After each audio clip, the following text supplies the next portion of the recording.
And Mr. Kimball, take it away. Thanks, Brady. So, guys, I'm Kevin Kimball, CEO of Financial Services Innovation Coalition. Happy Wednesday. Good morning. Thanks for coming. I'll try to be brief because there's a lot to unpack. There are a lot of smart people on this call that I want to have talk to us about what we're trying to do. So the mission of FSIC, for those of you who haven't worked with us before, is economic innovation and inclusion. So we're always trying to make sure that minorities in general, but African Americans in particular, are included in the largesse and the innovation and dynamism that is the U.S. economy. The data will point out that for too long we've been left out or pushed back, intentionally held back. So every time we get a chance to have a conversation like this, we do. But today's conversation is even more important because over the last year through the pandemic, the government spent $5 or $6 trillion on different programs, and they're planning to spend another $5 or $6 trillion on new programs. And we are not included in. We have not been included in the past. I mean, the PPP program and others just did not work for us. And so we're making sure that we're trying to stay ahead of this effort and leverage as much of our relationships and advocacy potential as we can to make sure we get this done.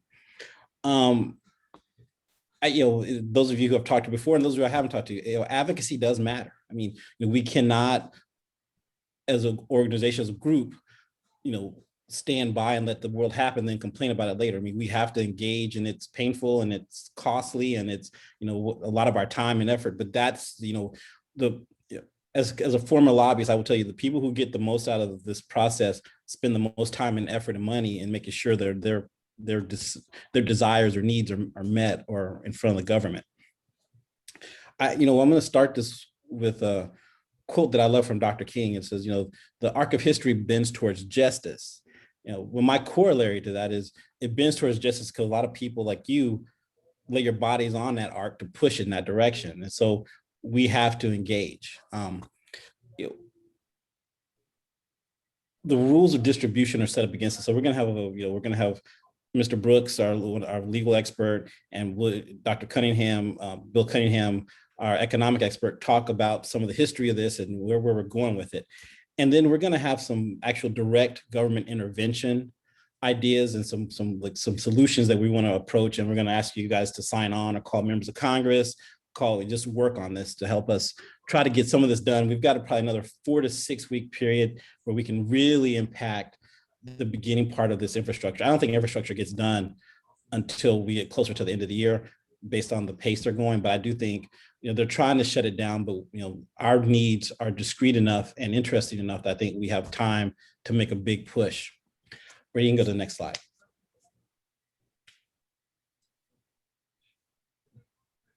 So, our focus here is on prime contracts, right? So we all know that, African-American businesses, get less than, 1 or 2% of the prime contract opportunities, if that, in this process. And they're mostly relegated to the 8A subprime contracting issues. And we want to talk about, we have a couple people coming on who are going to be able to talk about, their experiences trying to get contracts.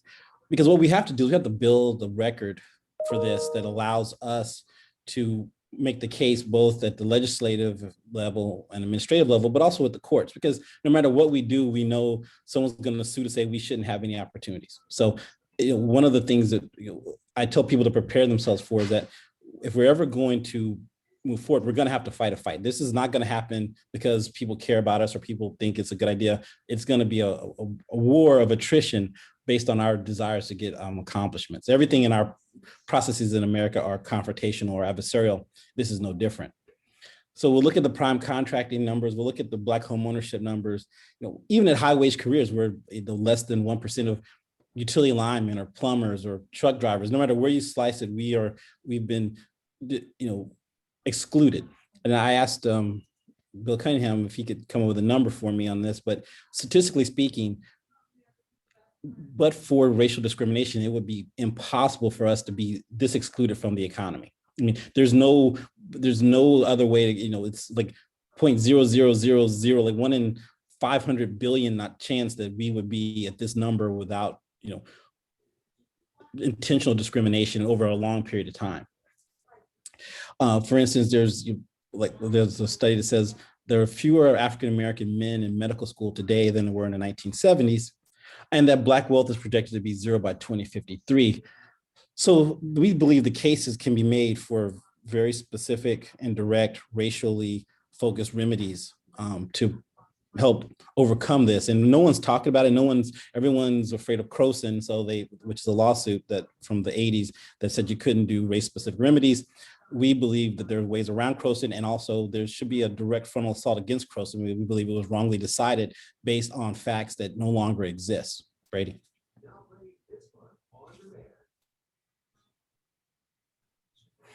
So the other thing we want, so there's some sub points here that we want to talk about with the state government. So a lot of this money through the PP, through the through the infrastructure program is going to be given in block grants to states. We are opposed to block grants to states.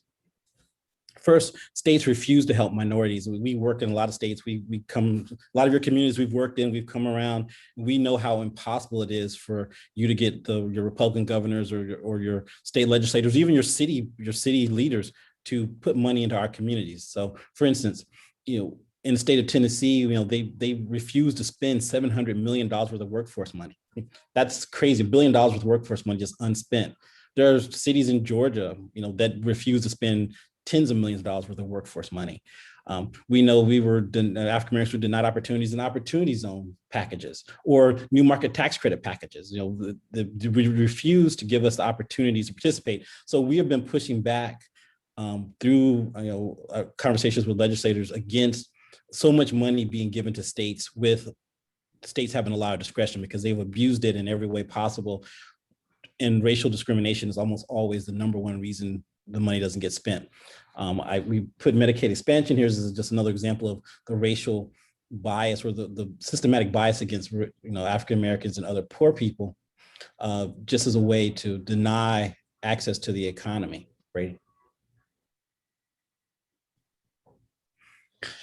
And this is the thing that I want everyone to focus on. Another thing I wanted people to focus on, not the only thing, that the federal bureaucracy favors the rich. So again, as a former lobbyist, the amount of money that gets spent, you can go to any lobby disclosure, hundreds of millions of dollars get spent every year by companies trying to influence the government. My favorite fight right now that I talk about a lot is Bezos versus Musk. So Jeff Bezos and Elon Musk, two billionaires, each worth over $100 billion, are fighting tooth and nail over a $2 billion moon contract. In fact, it's so important that Jeff Bezos gets this contract that he said he's willing to give NASA the money just to give him the contract. But if you think about this, one, they're at a very high level, but even with all the money they have, they would rather fight for these government contracts to make sure they get the exclusive rights or whatever infrastructure advantages they get through that. Again, Jeff Bezos is also fighting Microsoft over a Pentagon contract over data collection. So I don't, people forget, everyone wants to get a contract. People forget about the amount of effort that you have to put into it. And one of the, our big mantras for this year for people who've talked to us know that advocacy is the mantra that we have to have. We cannot leave this conversation alone. We can't let things happen without at least putting our 2 cents into the process and asking for what we need or what we think is fair. Because by the time the contract, the contracts are given or the process is done, we're going to be left out. And so I don't want people to forget that we have to engage at that level. I mean, no government, no legislation should pass without us asking for a piece for minority communities and a fair shake at getting access. Brady. Okay, so advocacy, that's my number. That's the issue. So here I'm going to let the 2 guys on the call. Paul, Dr. Paul, are you on? I am, yes. Okay. So for those of you who don't know, Dr. Campbell is a finance guru out of Minneapolis. We've been working with him, and we came across a conversation about new market tax credits, which we've been working on this for a long time. So new market tax credits, are unfairly distributed. There are whole states where no African American CDFI or institution has gotten access to the new market tax credit allocations. they had a project they were working on in Minneapolis. And Paul, if you could quickly, I know I don't want to take up too much of your time on it, but explain how you guys had to go to get a white nonprofit to help you get access to the New Market tax credits to work on a project. And for the record, I originally, Mr. Troska, Patrick Troska out of Minneapolis was going to speak. So this is in fact Dr. Paul Campbell that's going to talk on. So my apologies for the misprint there. No problem. So Paul, if you're okay, could you walk us through that, briefly? Actually, that was Patrick's domain. I brought him to the table. But I can tell you what I know from a high level because he is more close to the actual situation. But some of these folks have went and tried to advocate on their own directly to these institutions, and they were kind of given the rigmarole, so to speak.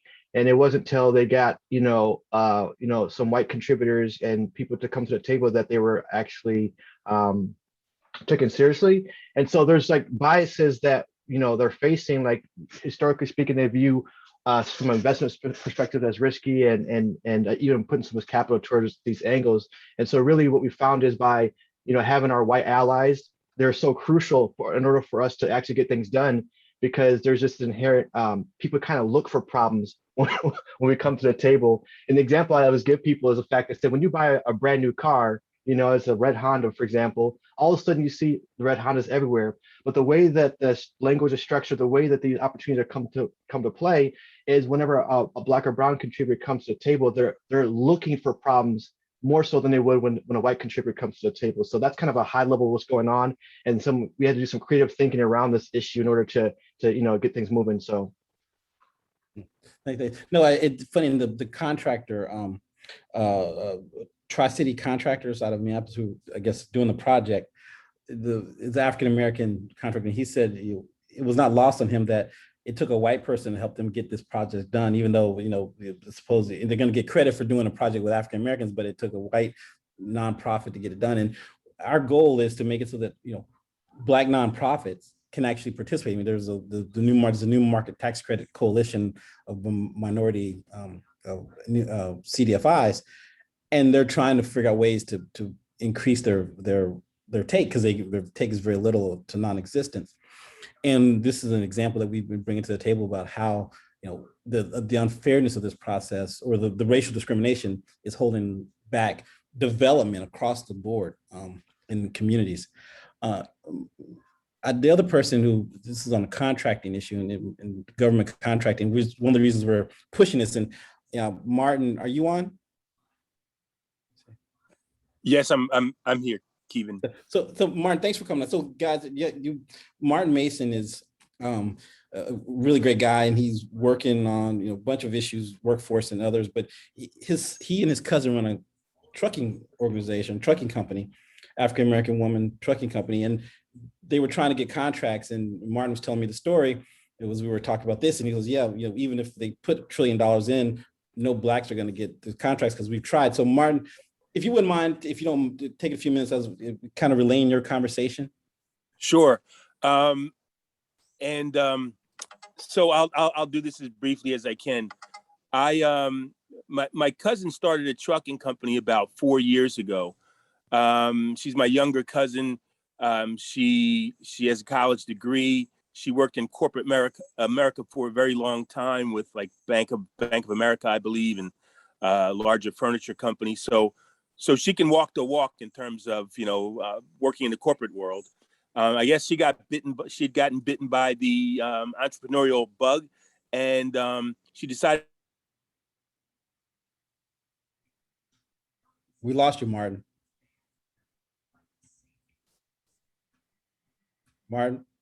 That she wanted to be able to hit the ground running. Martin. Yes. You faded out, so you may want to go back a few.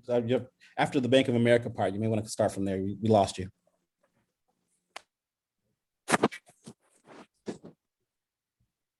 Kevin? Yep. Nike. Yep. Okay. Go ahead. Okay. I'm sorry. So to make a long story short, when I got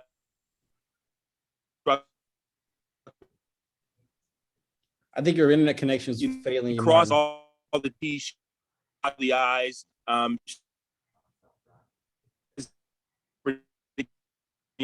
And so I knew she was running things properly.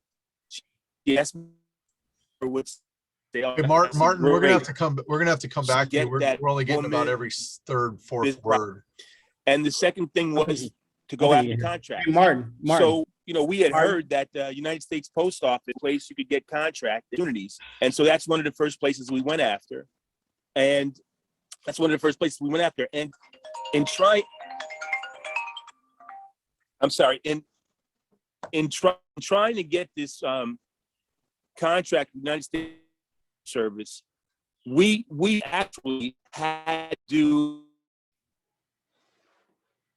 I think so. We're gonna have to come back to Martin. Bray, you can mute him, and we can circle back with him. I'll find. It's a really good story, and we're actually collecting these anecdotes for a compendium we're putting together, which will be available in a week or so, with articles and the analysis and stories from the people we've been working with as we prepare the fact pattern for going forward. So I'm going to go ahead and turn, because it ties into all this, is Bill Cunningham, our economist, one of the best economists I know, to talk about the analysis and the significance. So Bill. Alrighty, let's see, let's unmute here. All right, I'm gonna go through this really quickly. Can everybody see the slide? That's me, by the way. It should say Creative Investment Research, we believe in good. Raise your hand if you can. All right, very good. You're good. So who are we? So what we do is, and I'm actually going to share something else here in terms of explaining who we are and what we do. This is what we do. We calculated, and Andrew Tabor, one of my interns, is on the call. He calculated that total corporate donations to Black Lives Matter were $67 billion. The other thing that we do, we've created a solution for Black maternal mortality. We've created, and I want you guys to note that. I'm not making this up. I'm not lying. This is what we do. Calculated Black Lives Matter and then created a solution for Black maternal mortality, which you will see a lot of. You're basically going to see a lot of white boys who are going to claim that they made that solution, but you should know kind of where the solution comes from. All right, so let's dive into this.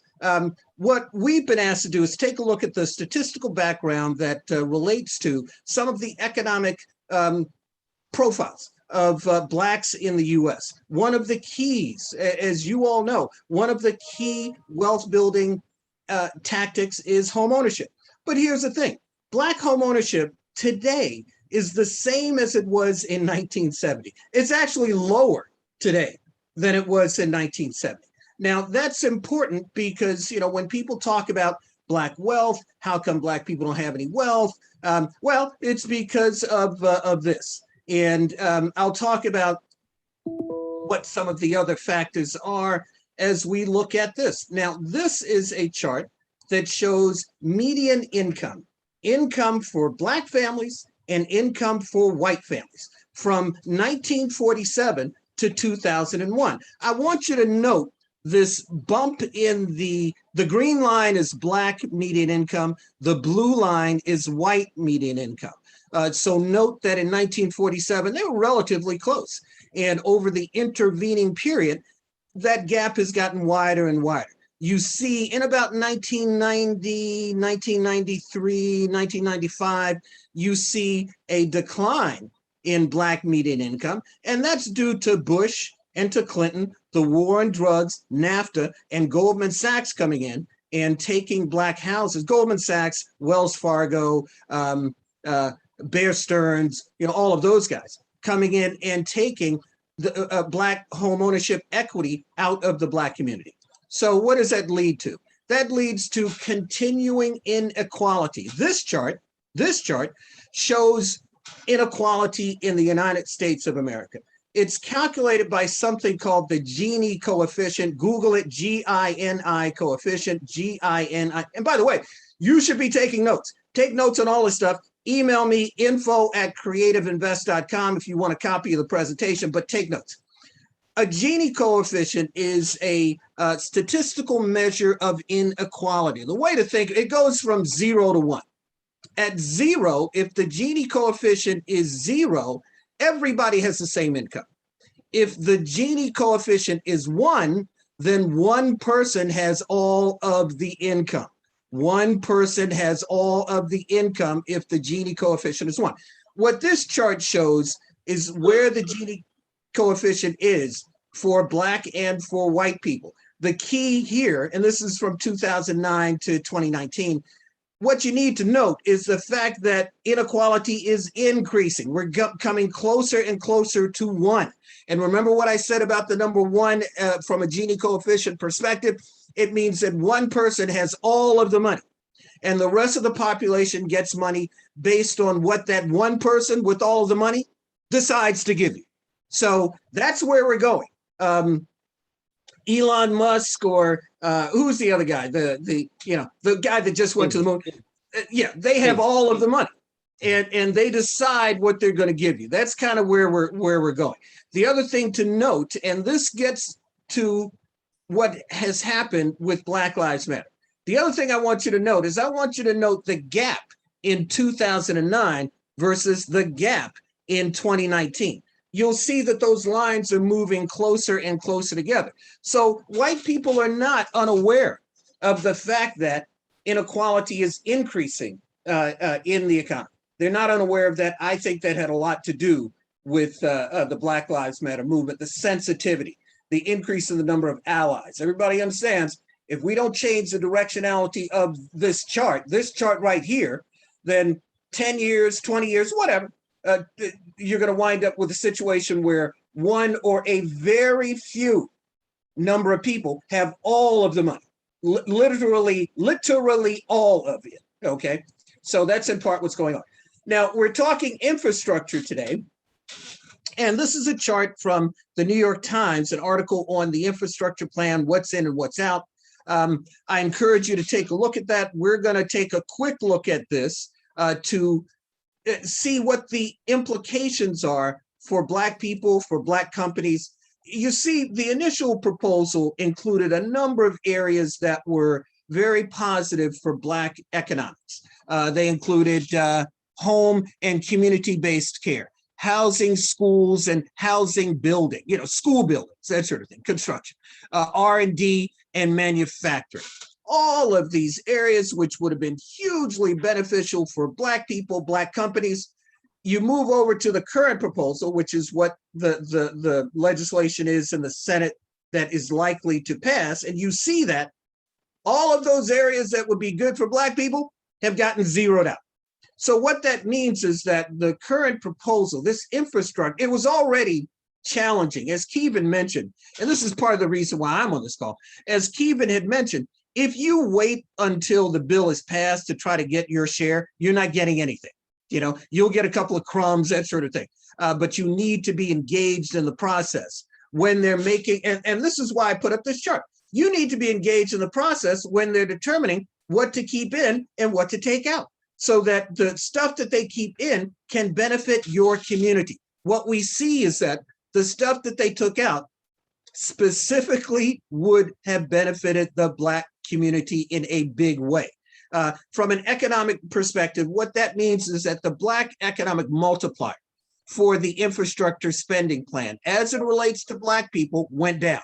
It's less beneficial to Black people.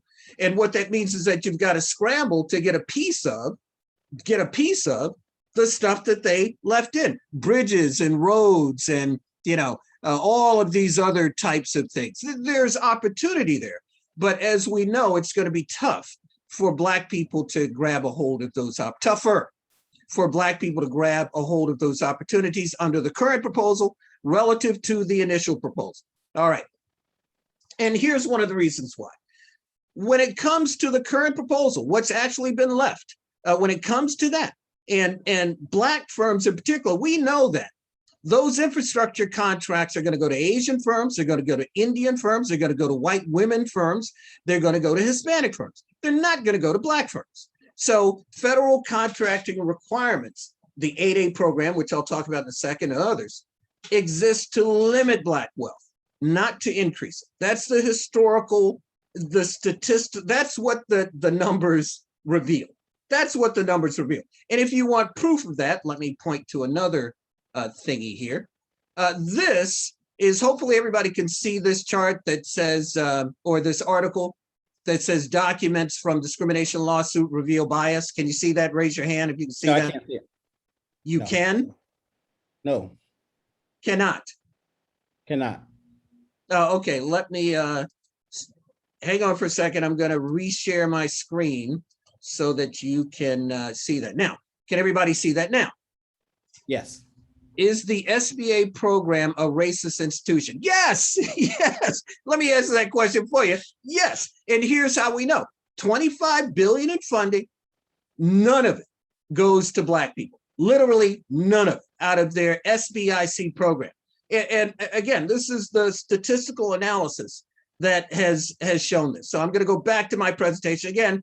Try to hang on because I'm going to go through this stuff very, very quickly.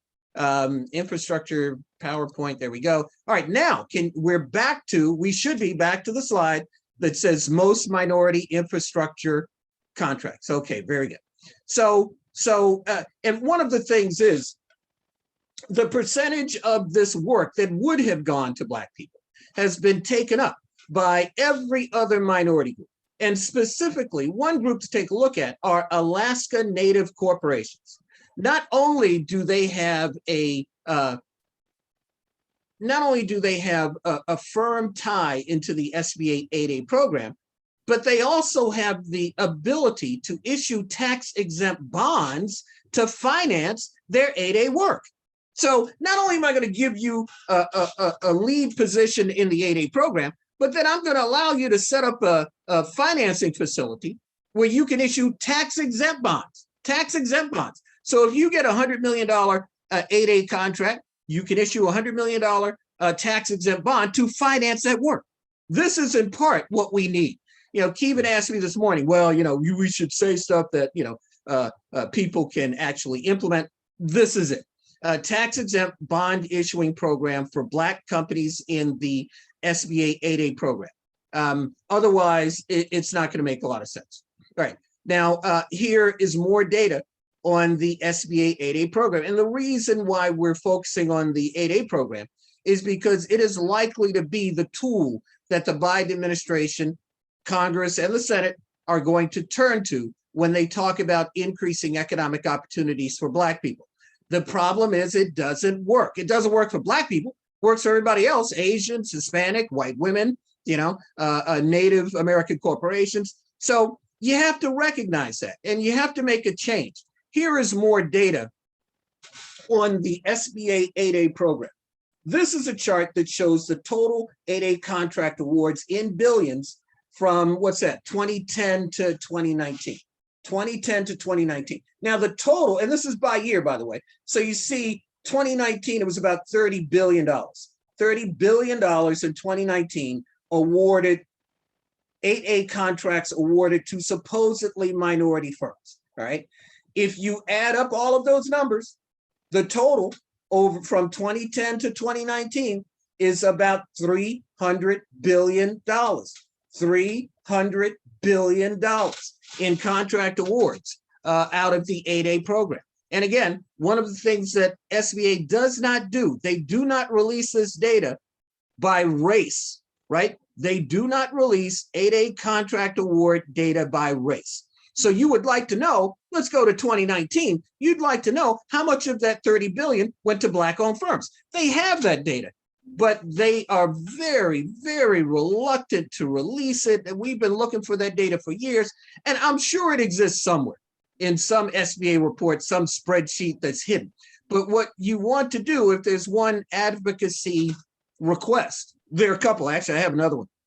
But one of the things to do is to request that the SBA make 8A contract award data available by race on a monthly basis. Every month, there should be a website where you can go to that shows 8A contract awards by race. Asian, Black, Hispanic, white women, Alaska Native, whatever, there should be a website, and they are reluctant to do that because of what I showed you earlier about the lawsuits, the lawsuits that have targeted the SBA that say that they're a racist organization and that they don't allocate contract resources on a fair or equitable basis. They allocate those resources in a way that is specifically discriminatory two Black people. Now, the slides I've just shown you, this is what Kevin had mentioned earlier, the slides that I have shown you, all of that economic data cannot occur in a random way, right? Statistically speaking, you can't get that level, that decrease in Black home ownership, the growing gap in Black and white median income, this SBA contract award data, all of that stuff cannot happen randomly. There has to be some intentionality around that data. So this is not an accident. That's basically what we're saying. Now, I'll leave you with more thoughts on kind of who we are and what we're doing, what some of the solutions are. Oh, actually, let me stop share and come back and share another request that I have of you guys. All right, you should be able to see my screen.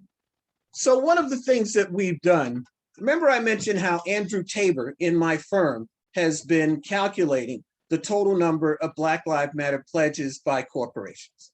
So we have taken that data and we have requested that the SEC, the Securities and Exchange Commission, require any corporation that's publicly traded, that's under their jurisdiction, that makes a Black Lives Matter pledge, they should report out on that pledge. Here's how much we pledged, here's how much has gone out the door so far, here's what our plans are, yada, yada. And the reason, yep. Bill, I want to interrupt for a second. I wanted to turn to one person who's got to leave. Patrick Troika is on the call. I want him to, from Minneapolis, I want him to speak. We can come back to you. If you stay on, we'll come back to you at the end when we talk about the solutions part, because I want to keep the solutions together so people don't lose track of them. So okay, very good. Patrick, are you on? Yes. Hey, how's it going? Good. Hi, Kevin. Good. Brady and Kevin asked me to speak about the new market tax credits situation that we experienced here in Minneapolis. And we spoke to it earlier, but Dr. Paul Campbell spoke to it earlier. So let me just give you a little bit of context.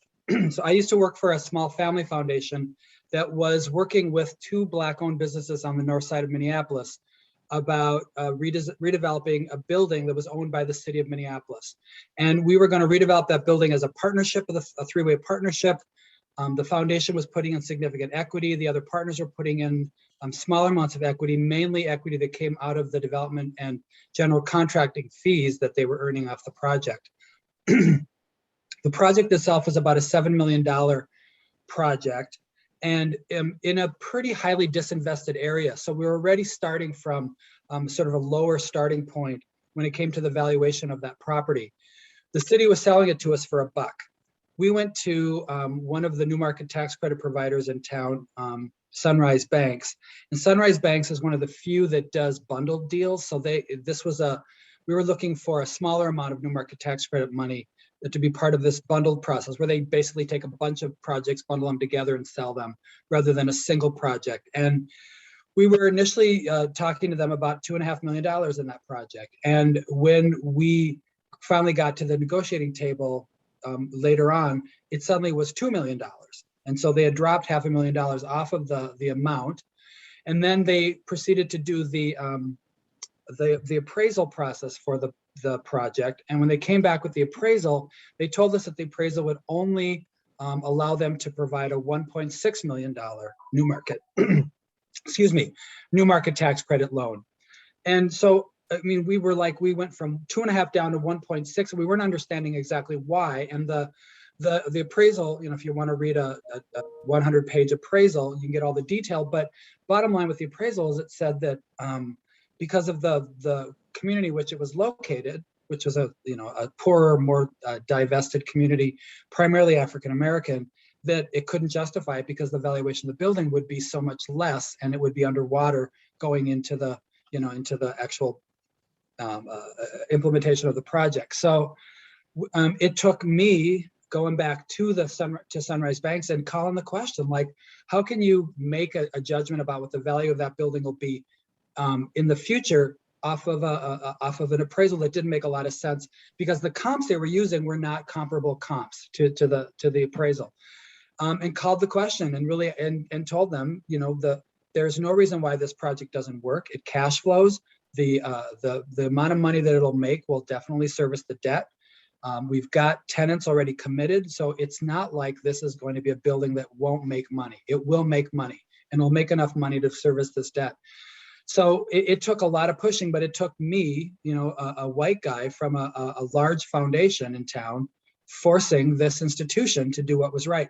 And they, to their credit, went back to their bosses and, came back with a $2 million new market tax credit loan. But it was not without its struggles. And, there's probably more to the story, but the bottom line was that, if Tri-Construction and New Rules, the two partners at the table, Black-owned businesses at the table, had tried to do this, I'm not sure it would have gotten done. I'm not sure they'd have gotten the same kind of attention from the bank that we were able to get for it. So that's the gist of the story. I don't know if you want me to say more, Kevin or Brady, but that's basically what. We're gonna, when we write this piece up for the compendium, we'll be able to put more in, because I do think these stories are unfortunately not rare. I think most people just don't talk about them. They fail and they move on, and we would need to actually reach out to more people. So Paul, thanks. And I know Patrick, I know you're busy, but thanks for coming. Can I just say one more thing, Kevin? So the other thing, and we haven't talked about this, and I can share more in a future meeting, but the other thing we were doing was we were trying to get that building, which is 130 years old, put on the National Registry of Historic Buildings. Let me tell you how that process really sucks. I don't know if anyone has been through that process, but we ended up having to drop the process at the end, and it would have brought about $1 million of tax credits into that building. Yeah. But we had to drop the process because it became untenable with the kind of changes they wanted us to do. And just so you know, north side of Minneapolis, which again is predominantly Black, predominantly poor, low-income folks, there are no buildings on the National Registry in that community. Zero, not a single one. So and who's in charge of that process? Is it national, or is it the federal government, or is it local? Well, it's both and. So there's a state process, there's a state Office of Historic Preservation, and then there's a National Park Service, which actually approves buildings for the National Registry and then for for tax credits. So we went through both of those. We got initial approval from the state, but then went to the national folks, and it was a mess. I mean, I could tell you stories that would make your toes curl, or maybe not, but it was pretty awful. Awesome. Well, thanks. So these are all stories that, again, this whole advocacy piece is about this stuff. So thanks a lot for taking Thanks, the time. Patrick. Thank you, Brady. Okay. So now, Kevin, one housekeeping. In a few minutes, I'm going to take a picture of the screen, and if everybody could be ready to turn their video on, if possible. You don't have to if you don't want to, but we're going to take a picture because we want to show how much support there is for this movement. So, Kevin, sorry for interrupting. Go ahead. No worries. No, appreciate it. Okay, so now here comes the hard part. This is the legal analysis. We're going to have Mr. Charles Brooks, civil rights lawyer, a good friend and mentor who's been working with us on this conversation for a while. We've written a couple of pieces. And so, Charles, tell us how we can win this fight. To say, yeah, that's me, the solution. Part of it is, one of the things I was going to go through back to Adoran and Croson. Look, Adoran and Croson kind of determined how everybody's looking at it. These are the Supreme Court cases that say affirmative action is bad for one reason or another. So that's the way I was going to approach it. I decided to do it in the exact opposite. So I pulled all the cases in the last 10 years that I think, and I'm not saying they're all of them, but all the ones that I found. All the ones that I found where I thought we won. In other words, it was a minority program, there was a lawsuit brought, and the case won. So let's kind of discount some of them in sense of California is the Ninth Circuit Court of Appeals. Any lawyer knows that's a very liberal district. Supreme Court doesn't tend to pay too much attention to them. So you have a pretty good case from 2013. This is, let me blow it up a little bit. Yeah, this is Associated General Contractors, San Diego chapter versus California DOT. A lot of these cases move around DOT. I'm gonna kind of cut through because I don't want to take up too much time because really, it's about what these solutions are. The case that was the closest to being thrown out, but was kept in what I would call a middle of the road district, 7th Circuit, which includes Chicago, is Midwest Fence Corp versus United States DOT, Illinois. So it's a federal contractor, it's a minority question. How is it tailored? And in this case, the 7th Circuit said they almost didn't allow it, but they did. So let's go right to the points that I have written down that the court said mattered in that particular case, because that's all that really matters. So generally, they go to the issue is not how many minority contractors are there. So I'm giving you rough numbers from 1997, but they were the ones when the DBE numbers were given to the Urban Institute. And at the time, the Urban Institute was doing a study in conjunction with the Justice Department. So the Justice Department gave them the hammer to get the numbers that were discussed earlier that SBA won't give up. So sometimes you have to partner with an agency in order to have the hammer to get what you need. So that's something from an advocacy standpoint, we can definitely ask for. You don't need Congress, you don't need anybody else. If the Justice Department wanted to work with FSIC in order to pull the numbers for the SBA, it's been done before, so it's not new. So the Urban Institute did that in 97. So let's go to the prongs that haven't changed. First prong is strict scrutiny for those compelling government interests in a remedy, right?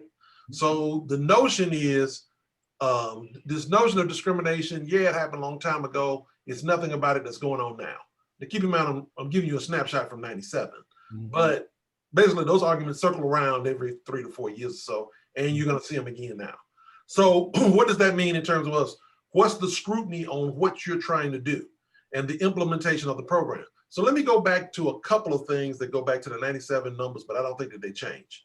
One of the things about it is that you have to get past is what's called ready, willing, and able in a federal contracting sense, but they also use it as state, county, and all other sense. Do you have the ability to do a $5 billion project because you've never done a $5 billion project? Because you've never done a $5 billion project, I'm not going to give you the next $5 billion project. We can all kind of see how that circles around. So a lot of these contractors who actually firms registered at the time in 97, 83% was one person, no employees. One owner, basically a contracting service like a lawyer trying to get it. Of the ones that were 5% or less, that constituted another 13%. So if you put those numbers together, the 83 plus 13, 96% of the African-American contractors who are looking for federal work were 5 employees or less. So instead of addressing it, the first, because Keevan asked me to give him solutions. The first component I would add in is that if you have a 5% or less, 5 employees or less, you should get a point. That is a race neutral point in order to move you up. Here's another thing, and I also looked at the trend numbers you're talking about in terms of Asian and Indian growth. The question becomes historical disadvantaged minorities. Now, Native Americans are treated differently because they were engaged with treaties with the United States that were broken. In other words, the United States actually said, you own this, you get to have this, and then said, no, you don't. Or you get to have this, you get to live here. Any mineral you have under it, that's all yours. Oh, you got gold, you don't have it anymore. Oh, you have oil, it's not yours anymore. That's what those Department of Interior lawsuits were about. So it wasn't about some historical discrimination or historically we did bad things to you. It was no, the federal government actually went in and took this from these people and did it in writing and just said they shouldn't have that particular thing. So let's go back to that Seventh Circuit case. Why was it so close to the edge? Why was that case so important to them in terms of what they were working about? They said what the issues were. That number one, the burden on the non-DBEs.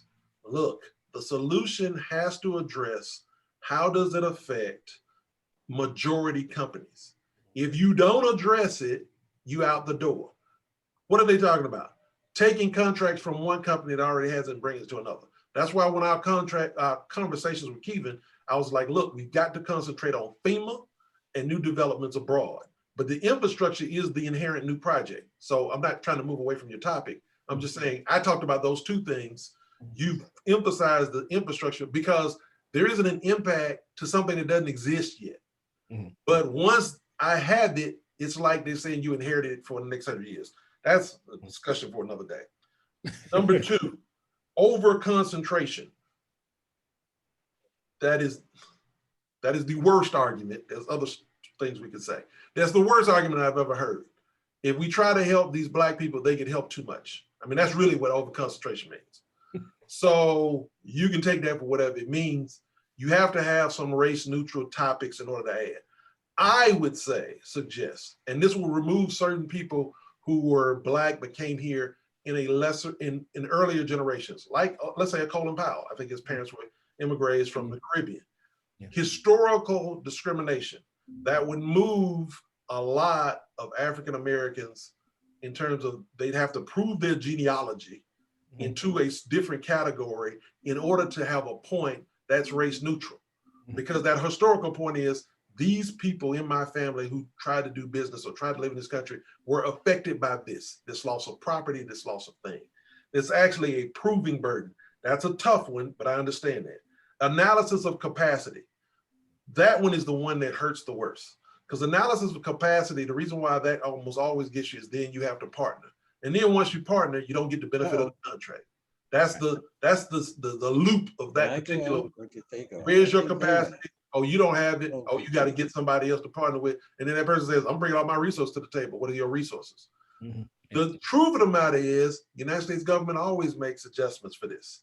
And it was very classic when it was brought out the fact the $300 million zero interest loan for the solar panel project before the infusion into certain CIA-based private security firms. You can all look them all up.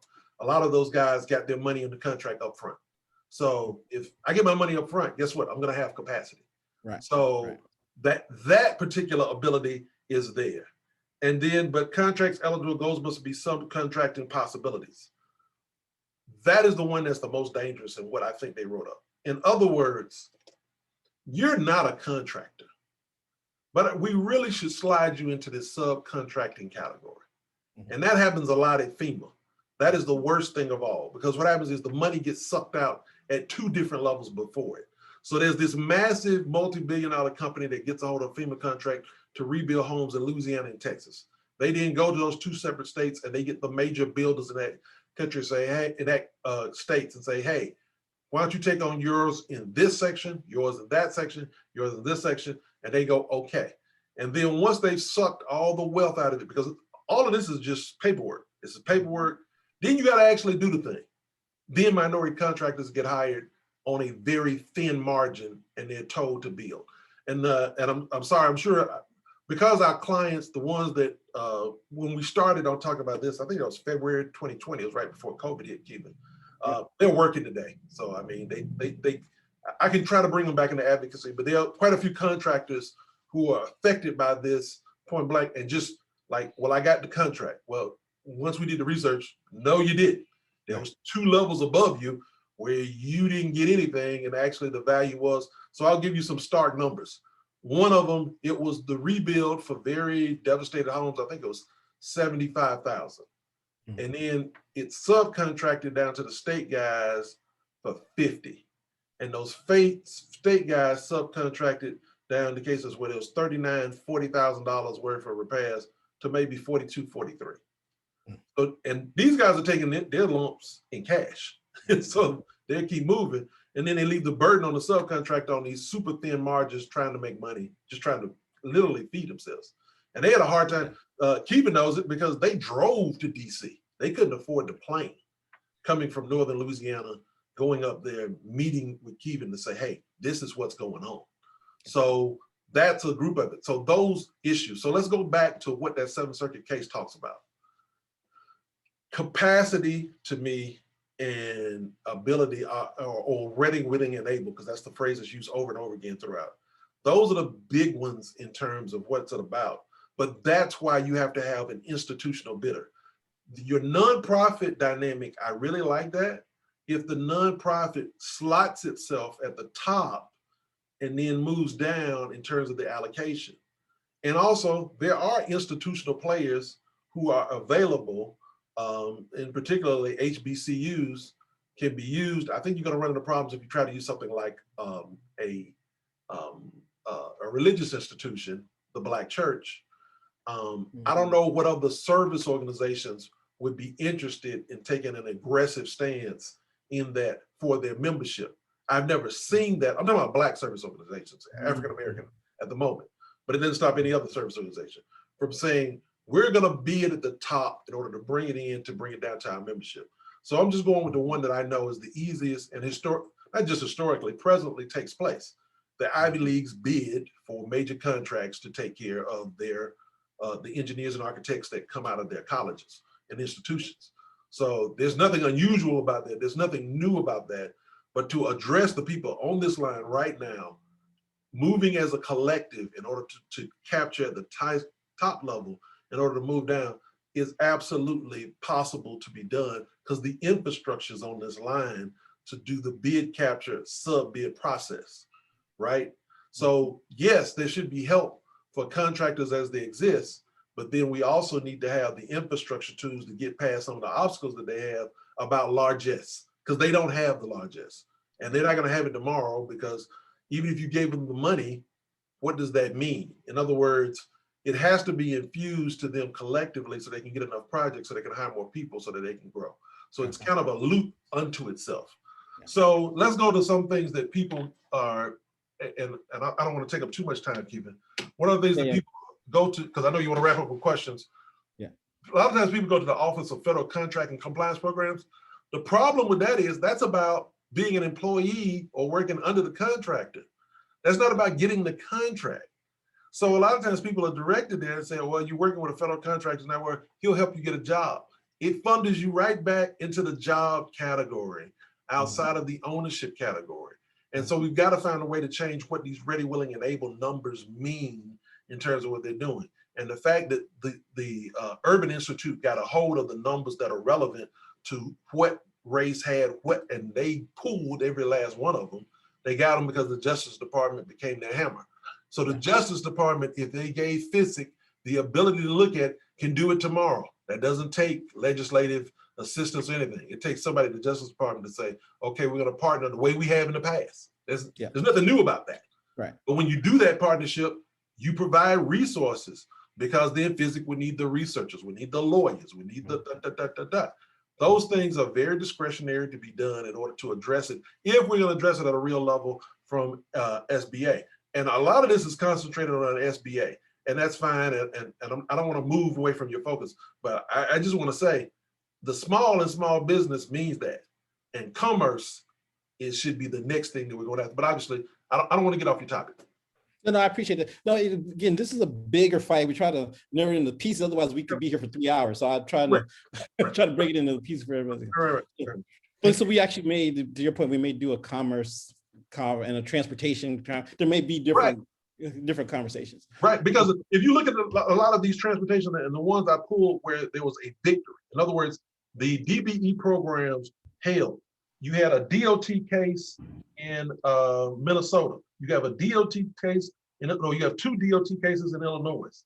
You have a DOT case. This is another one in Minnesota. You have a Department of Transportation case, Montana. You have a lot of these cases in the DOT section, in the infrastructure development transit section, is where you've had successful programs. So it's not like I'm just focusing on that because I wanted to. I focused on where the cases won. Yeah. And you were at a circuit that people respect. Not that people disrespect the Ninth Circuit, but it's seen as liberal. And now that you have a very conservative court, I at least wanted to find a court that said, okay, I barely passed this thing, and this is what we were concerned about, but it passes. And that's why I focused in on that 7th Circuit case, which would cover the Chicago area. Perfect. Thanks. You put a lot in there. Yes, Brady. Steven, can everyone turn their cameras on before we lose anybody else? I just want to take a quick picture. This will just take a sec. This is too many handsome people for me to be looking at the picture. Okay. All right, here we go. 3, 2, 1. Okay, thanks everybody. Sorry, Kevin, go ahead. No worries. So no, listen, we've been here for a little bit over an hour, and there's a lot to digest, but does anyone have any questions? I'm going to open up. I don't want to keep us on for much longer. Again, this is the first of probably a series, but does anyone have a question? Raise their hand. Can you see hand raised? If you want to raise a hand, Brady.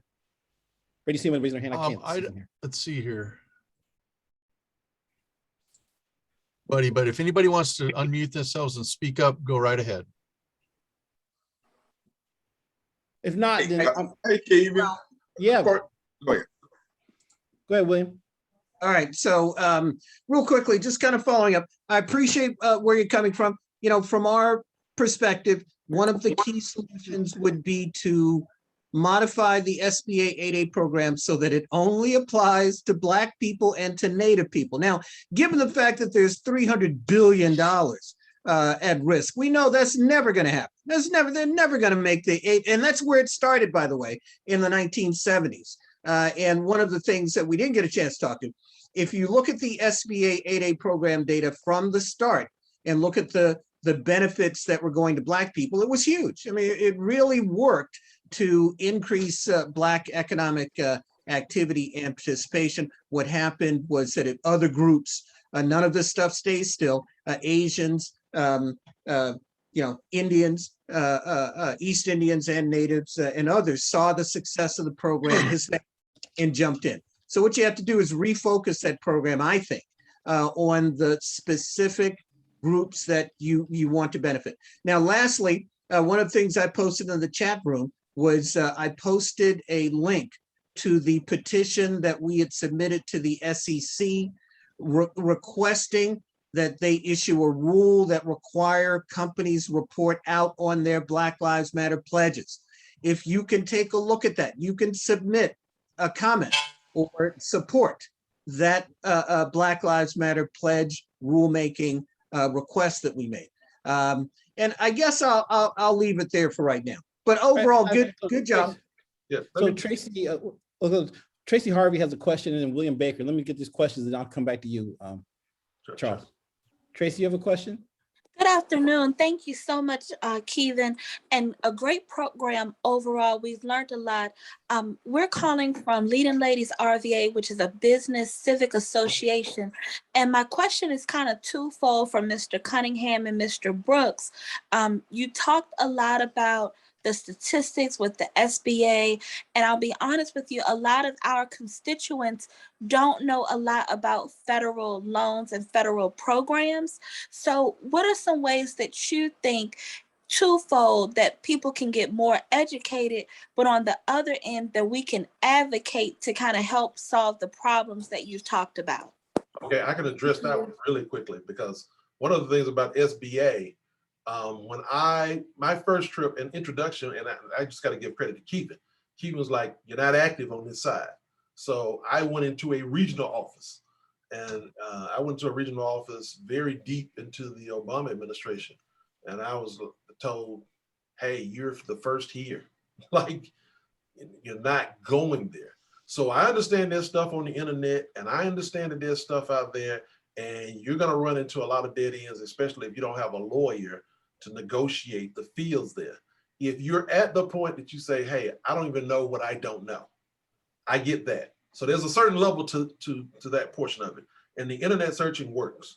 But then you need to go into those offices, and I'm talking about both offices, both your local office, wherever you are, and then your regional office, and it might be a few states away, and asking, "How do I achieve these numbers?" and expect to hear no.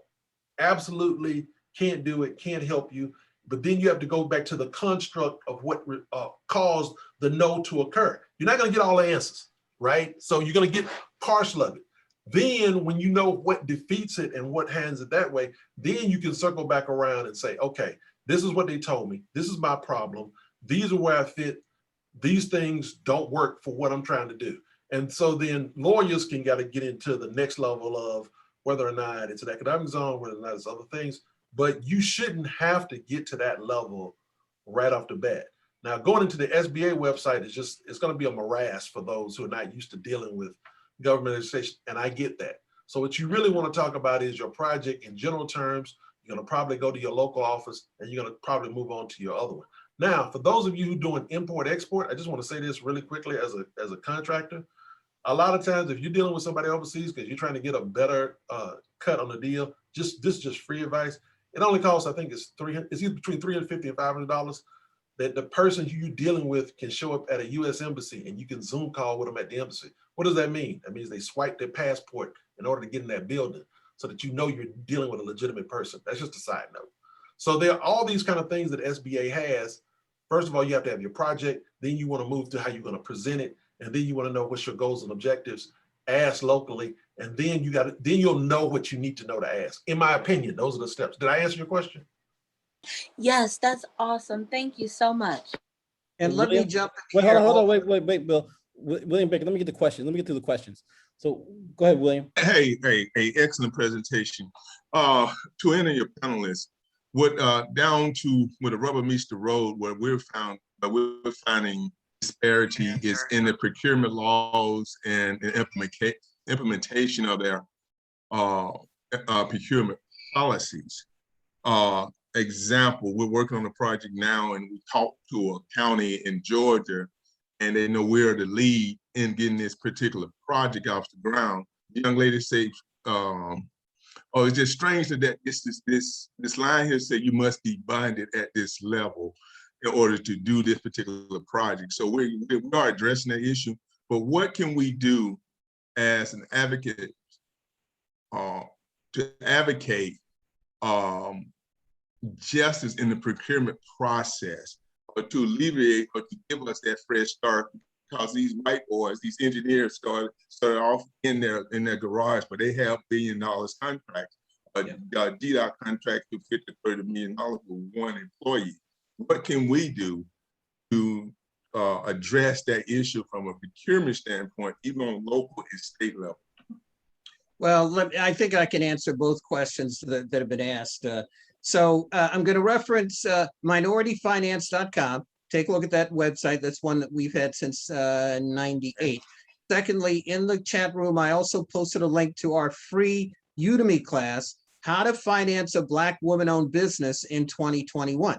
Now, in that free class on Udemy, we talked about some of these bonding issues and what there's been the whole fintech sector. There's been a lot of noise around creating online vehicles that address exactly these issues. Now, the guy to reach out to is a guy named Chris Broomer. He's a lawyer at Georgetown Law School, and he's really on top of the fintech scene and companies that are creating these types of solutions. That's number two. Bottom line is, as Councilor Brooks and Mr. Kimball have been reemphasizing, there's no way around direct communication and contact and advocacy around these issues. You have to let people know that you know what's going on, that you're watching, and that they're not going to rip you off. It's kind of the bottom line. We like to use social media. We also like to use, I posted a bunch of stuff to the chat room. We also like to file amicus briefs in federal appeals courts on some of these matters. It's free, doesn't cost you anything. But we've been doing this for 25 years, so we do have kind of a reputation that's been built up. And not everybody can kind of do this stuff. But I would certainly encourage you to take a look at that. And then finally, the advocacy work that was done this weekend around the homelessness reparation issue is instructive. I forget the representative who camped out on the steps of the Capitol, but obviously that showed that stuff can be done. So, Mr. Baker, if you're really serious about this, come up to DC, camp out on the steps of the Capitol. You'll actually be able to make them. No, I'm only half joking about that. Don't challenge me. I hear you, bro. Hey, I got a sleep bag. You come up. I'm in DC. I'll join you out there. But that's in essence what it's going to take. I mean, and again, January 6th is also instructive with respect to the demonstration effect of people making these kind of moves. I mean, we gotta get out. I hope that's helpful. I'll leave it there. Denise? Hi, thank you, Kevin and Brady, for putting such a great presentation, and all the panelists were just awesome. This question goes out to either Dr. Cunningham or anyone that wants to answer it. I am a diversity inclusion specialist, and I work with these organizations. You made some great points about the SBA and how they are really hindering people of color, Black people especially, from getting some of these programs. What would you recommend that when I'm in my role and I'm working with these PE firms that have all these mandates now that they're putting on them to really show that they're inclusive and equitable, and I'm helping them craft that strategy? I want to make sure I'm crafting a strategy that's really going to be impactful and they're really going to help people of color, instead of them just checking off the box and trying to say that, oh, we're following these rules, but not really making the impactful change. Yeah. You can Well, comment on that, or anyone. Yeah, I'll jump in real quick, then 1 minute, one timing. If you look at the work that we had done in creating the Black maternal mortality reparation facility, in our opinion, this is the kind of work that needs to be done with your clients. So in other words, your guys are, say, PE, private equity firms, is that who you're dealing with? And all Yeah, type of firms, but anyone that, there's now a big demand to be inclusive and equitable, especially after George Floyd and what's happening in the current environment. I want to make sure that what I'm suggesting is really impactful, but it's for real. It's not just trying to partner with different groups and then not really having a good strategy to really help those that really need the help. This is the issue behind the Black Lives Matter pledges and why we've approached it in the way that we've approached it, because as you know, a lot of companies have made these pledges, they don't mean it. It's just a PR thing. But once you get the data to take a look at exactly what they've done, you'll be able to determine who's live and who's memorized, who's real about this sort of thing. So requesting as much of the data as you can around performance metrics, I think, is one place to start. Where I was going to go with respect to the Black maternal mortality facility that we put together. And we actually I asked Keevan, I see you up in the corner. I asked Keevan to put together this group so that we could sign up a bunch of people. We probably still will, to support that effort. What we've seen is that once we created that, once we announced that, now, last week, the U.S. Chamber of Commerce held a webinar on Black maternal mortality. U.S. Chamber of Commerce, those racist white boys, they actually held a webinar on this thing based on our work, our research work of doing it. And then the other thing we just saw was Caper Venture Capital Fund. They just funded a Black woman-owned company in Philadelphia yesterday, I think. They announced it yesterday, to provide vector-in services into this space, Black women maternal mortality. That's based on our research. It's based on us opening that door. So the idea is to, specifically from your perspective, look at the creation of high social impact investment initiatives and vehicles that address specific issues. And once again, the specific example would be, take a look at our maternal mortality reparation facility, where we basically outlined how to solve the Black women having children. Over a minute. Okay, the last one. It's the 5th most dangerous job in America. 5th most dangerous job. You can't really claim that Black Lives Matter if you kill the people that create Black lives. It's fundamentally inconsistent. And that is tough conversation. That's a tough thing to say to a bunch of white boys, but we're just the guys to do that. And we have, but which is my last point, which is you got to be honest. You just got, now you can say it in a better way. Keevan always gets on me about that. You don't have to actually go out and call them white boys, as I do all the time. But the idea is you can't address it if you're not honest about the issue. And this is so much of our problem. So I'll leave it there. Chris, I saw Chris Spencer. Wait, go ahead. I just gotta go. I gotta go. Hey, thanks for doing this. I appreciate it. And we'll be back in touch. We're gonna work on this. Thanks, man. Thank you. Chris Spencer had a question. Yes, I participated in a workshop on diversity, equity, and inclusion with the Southeastern Council of Foundations, and that really was geared more toward racism in our country and all of these different ecosystems or whatever. And I just wanted, since we had so much talent on this call, to talk about what would be the role of the foundation world, and that's all the large white foundations to small foundations, everybody. What should we be doing to advocate for this level of involvement or participation to support minority organizations and groups? Well, so first thing we're gonna do, Chris, we're gonna take all the stuff we got from today and put it in one document, circulate with everybody on the call, so they'll see the potential solutions that people have been talking about, all the different ideas. So put that in front of us, and then the foundations. bring more people to the table. I mean, I think that's one of the things you got to give people have to know what they don't know. I mean, so many people are isolated. That's the one thing that we found over the last few years is traveling. People don't know what they don't know. Like Tracy asked about how to, they have a small business organization, but they've never really visited their SBA. So we've got to, just so you have to educate. I mean, you have to educate people and motivate them to do more than what they're just doing because their time is short. They're working every day. They don't have time to think about the big picture stuff. So they count on your leadership. And they could put a few hours in, but at the end of the day, we're gonna have to work with you guys to stay in front of them and give them ideas.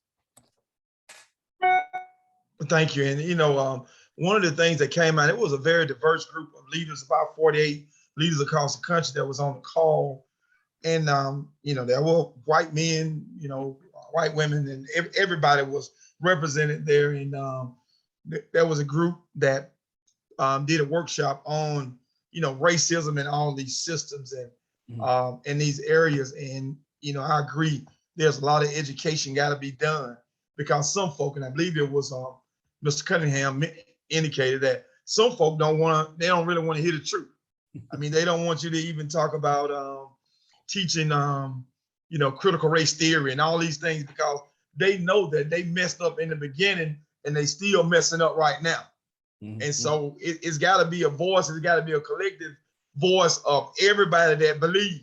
If you're with us, you got to be able to say it. You got to be able to go to DC with Mr. Baker and Mr. Cunningham. So they got two sleeping bags right now. You got to add to that number. And, we got to do some things to really be out there to let folk know. Cause people really need to be educated. They don't want their young white sons and daughters to know that this is how this nation was built. Right. One of the things that's coming out to the gentleman, and I'm sure they probably talk about this, is the unconscious bias piece. People looking internally at themselves, so they're bringing it in a different direction. And you talk about the racism, but people have to really understand that we all have this bias, and that we're sometimes not aware of, and we need to kind of look at the way we are really looking at each other, so that we could really change that perception. I usually tell people your mindset create this belief, and then that belief creates that attitude, and that's the results you get. So if you really want to change the results, you have to change the mindset so you could change the behavior. And so what I'm finding in my work, a lot of the white men, as you said, are asking, they're telling, we need help. We know that we don't understand this. Tell us the basic 101, and it's amazing. And again, what I'm saying, what I asked Dr. Cunningham and anyone on the panel is like, I want to make sure this is sustained. We don't want to do it like a check the box, because I've been in this business for a long time, and it started, and then they put everything in this regarding inclusion and diversity onto HR, and it was a check off the box harassment, but it wasn't really talking about the deep internal process. And if you don't do that, you're going to stay the same. So sorry about So Bill didn't put this in his presentation. We talked about this. The one thing I want him to talk about is that if you look back historically, there have only been 2 times in America where African Americans have had success in the economy, because getting people to share money is a hard thing, because all the other talk is fine, but sharing the money is the hard part.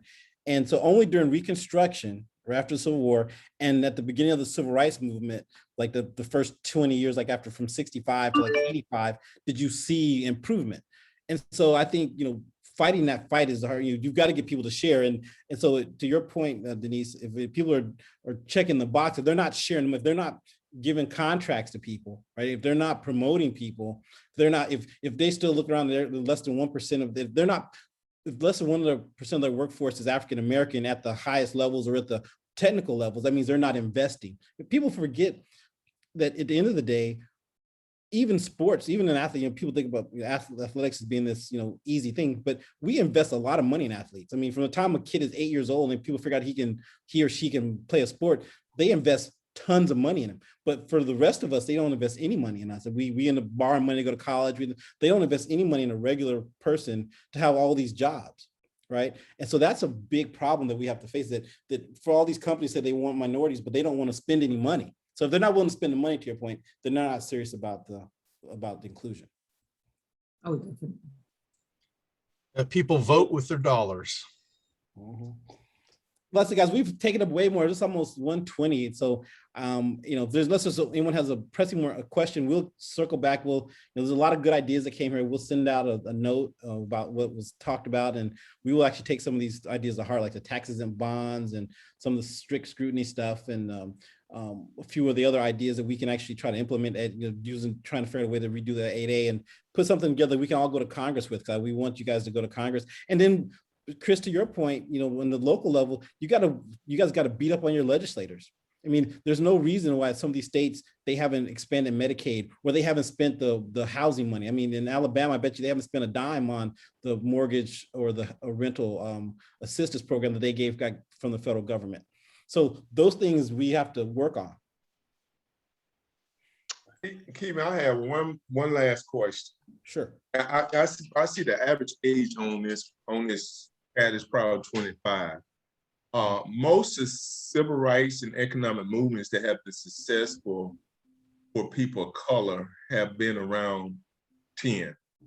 Do we have a plan to engage them through some type of, not only through technology, but through some type of movement or protest? The Black Lives Matter movement was successful because of young people.